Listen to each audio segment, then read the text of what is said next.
Help me welcome to the stage Mr. Jain. Big round. This is Jain, people. Thank you. So let me brag about you a little bit. So Jain, affectionately known by the rest of the world that gets to know him even for 5 minutes, it's Uncle AJ. And this is an extraordinary man. I admire him for his family. I admire him for the things he's done in business. He had a very successful exit, and they didn't make him sign a non-compete, so he's doing it again. On top of that, and he reached out to me about, how long has it been now? September. It's been September. And I get asked to do a lot of things by a lot of people, and I don't say yes to very many. You'll find out very soon why I couldn't say no to him, and this amazing venture that he's been on. He's a kind, soft-spoken man. He's one of the most intellectually intelligent people that I know, and he has a heart the size of the country that he came from, which was like Texas or something, right? Right. India. It's a little south of Texas. Little south of Texas. So anyways, so again, my friend AJ. One more hand for AJ. Thank you. Thank you. Thank you, everyone, for coming. Thank you for giving me the opportunity to share what we are doing with Feed a Billion. And I have the dubious task of, I'm the last guy between you and your drinks. So I'm going to try and make it short. As you saw in that video, and it's very interesting how that video came about. I have been looking for a video that can communicate food is love. And I hadn't found one. And this morning, there was a taping thing that Jason and I did, that Andrea did, and after they left, I meditated.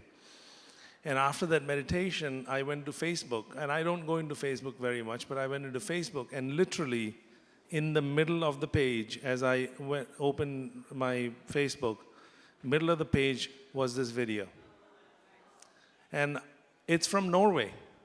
I don't understand the language at the end, but what it communicated to me is that there are two things that I wanted to point out in that video.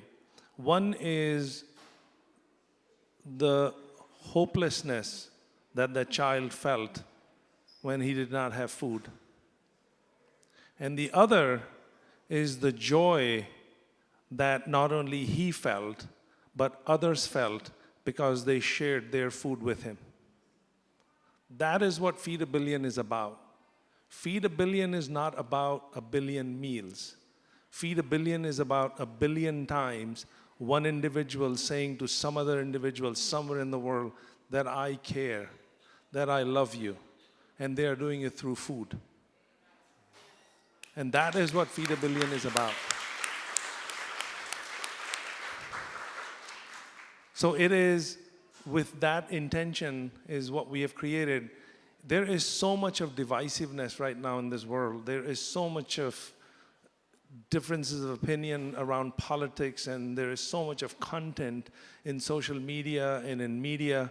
And if it doesn't bleed, it doesn't lead in the news. What we need is a platform where people can come together and they can actually make a difference. And a child can make a difference in the life of another child.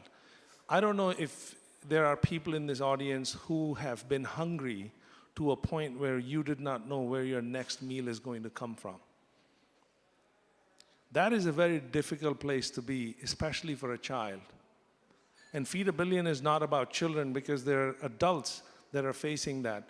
There are adults in America. There are 42 million people in America, in this country, the richest country on the planet.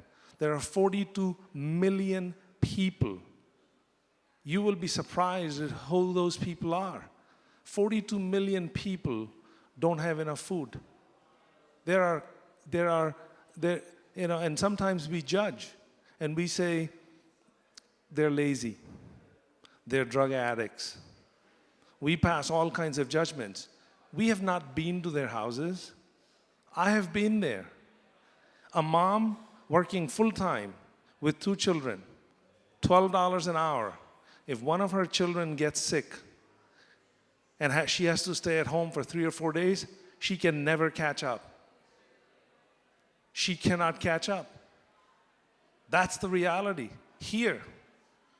And around the world, the same thing is going on around the world.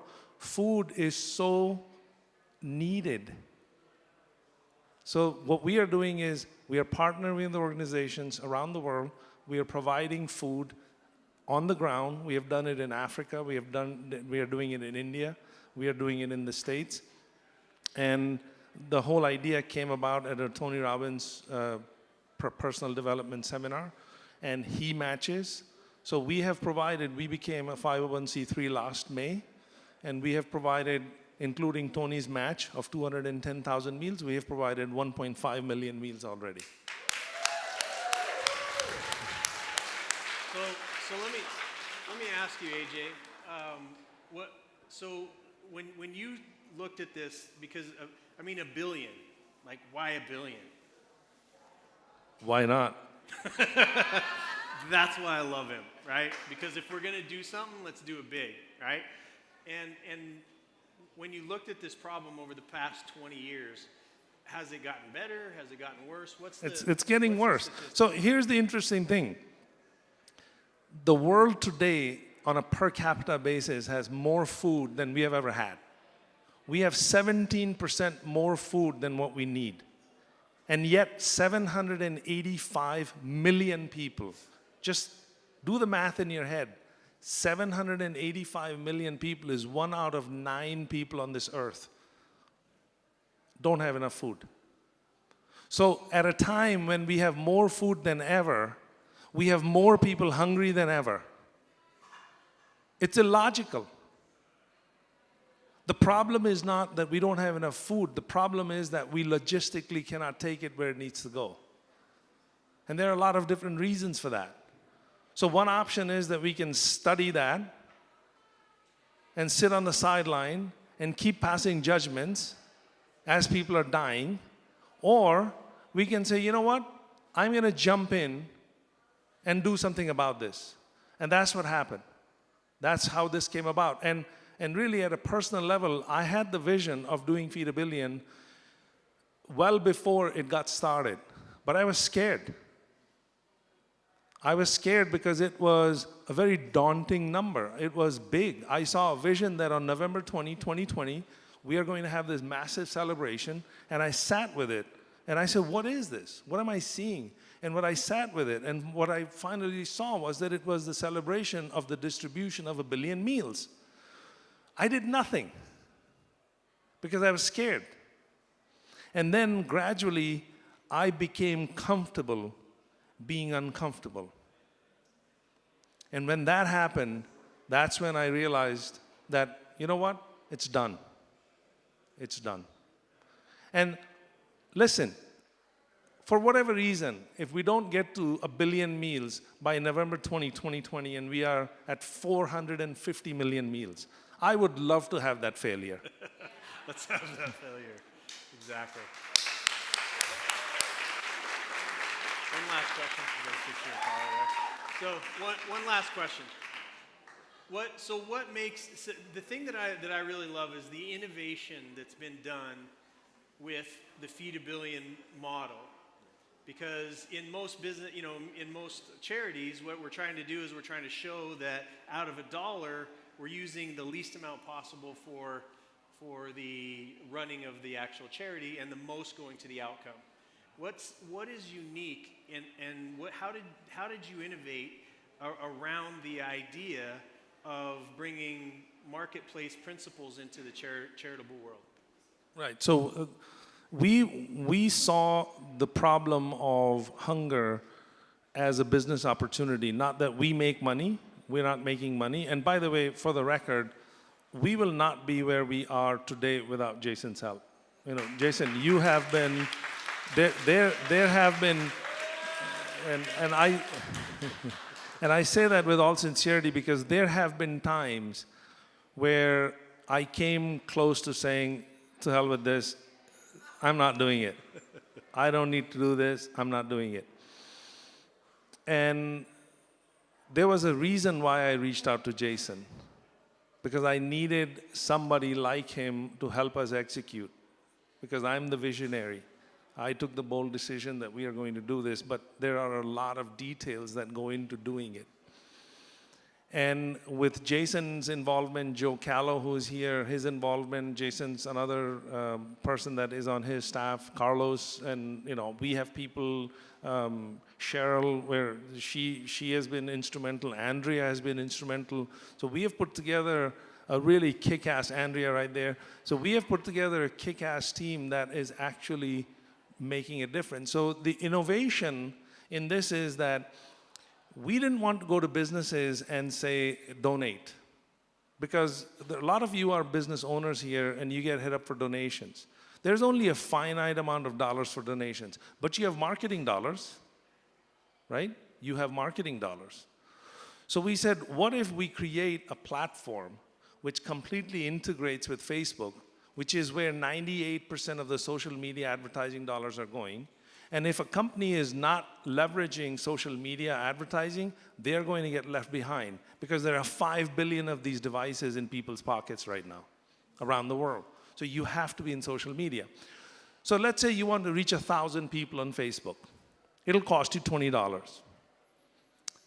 But if you want to create engagement, which is you want people to either like or share or give a comment to your advertisement, you're going to get about 5 out of 1,000. Those are statistics. So on a per engaged customer basis, it's costing you $4, right? What we are saying is, instead of paying the $20, you give us the $20. We will devote about $5 out of the 20 for creating the reach. But what we are going to do with the rest of the $15 is we are going to convert likes and shares into meals. Every share is 10 meals, every like is 5 meals. So my son, who doesn't have money to donate, he can sit on Facebook and like and share all day long, right? So we have created a win-win-win situation. And because we have built a very efficient distribution model, and there is so much excess food in the system, we are able to provide meals for 10 cents a meal. So we are able to provide 150 meals, and you are able to reach people. And not only you're able to reach people as a company, you're able to engage people. And it's a sticky relationship because they stay with you. The younger generation wants to be with companies that give a damn, that are making a difference. They are socially conscious. So that's what we have put together, is a platform. That's where the innovation is. I love that. So it's a technology that we have created, and Social is a company that helped do that. And now we have created the entire infrastructure. We can handle any number of donations. We can handle any number of meals. So if 1 million people decide to donate $1 tomorrow each, and we get $1 million tomorrow, we can convert that into 10 million meals, and within about 60 days, those meals will be actually getting delivered.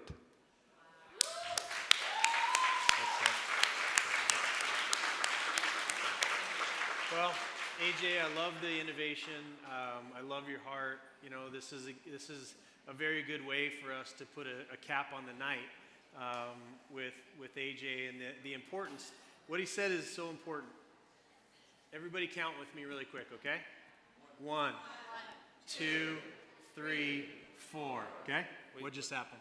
Wait. Can you show that slide? That 1,800, do you know what that is? Take a guess.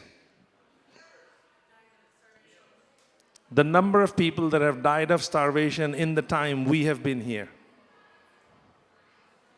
And if you just count 1, 2, 3, 4, there's another. Another one died. So I'm not making this up. This is happening. So doing nothing is not an option. And if you're uncomfortable because you don't have money or you don't know what is going to happen to the money, whatever the justifications are, I can tell you from my personal experiences that the true joy comes from giving. The true joy comes from sharing. And the other thing that happens is that the money that you don't think you have, you are going to get multiples of that because you did something. And I'm a living example of that. I'm from a very small town in India. And the fact that I have this opportunity to be here, share this, talk about this, I couldn't have imagined this. I could have never imagined this. The fact that we built one insurance company and we sold it, and now I'm back at it. And this time it's bigger, even starting. I mean, the serendipity of everything coming together is, I cannot explain it. And the reason is I surrendered. So if you surrender and you let your heart tell you what you want to do tonight, as opposed to your mind saying, don't do it, you don't have it, you don't have it. You know what? You won't have it if you keep telling yourself you don't have it. Amen. Amen. Well, look, that's a great way for us to end the evening. Everybody give AJ a big round of applause for me, please. Thank you. Thank you, brother. Thank you.